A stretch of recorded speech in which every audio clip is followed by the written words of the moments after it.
You know, Kristen, when I think of one of the icons of downtown Knoxville, you have to include the Tennessee Theater. In fact, anyone who takes pictures downtown, you're going to see a shot, this shot right here. That's right. You know, and Teresa, when I think about the Tennessee Theater, I think about when I first moved here and the revitalization project was going on and restoring the theater. And when it reopened, it really seemed like that was a turning point here for downtown Knoxville. Everything else just seemed to follow.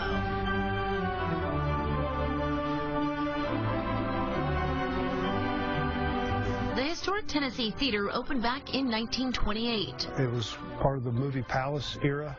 That is such a magical building as you walk in. It's meant to be a fantasy world. The Spanish Moorish architecture.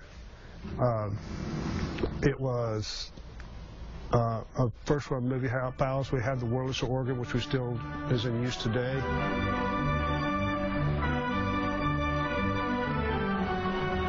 It was a movie house, but it also had live performances.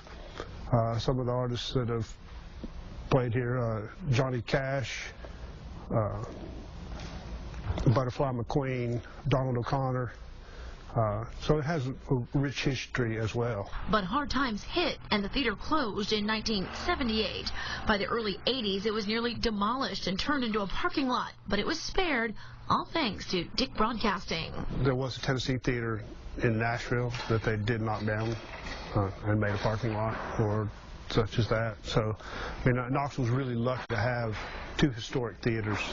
Over the next 2 decades, the theater had some success, but in 2005, it was completely revitalized with 17 sold-out performances during its grand reopening season. It is the State Theater of Tennessee, so we want it to be available and accessible for all Tennesseans. So, you know, we're going to try to maybe tweak the programming a little bit and be prepared to, you know, maybe be a little riskier with some of our programming and see where that goes. But this theater is in a good place. I mean, you know, there was a lot of support 7 years ago to restore the theater, and I think that support and that energy continues today.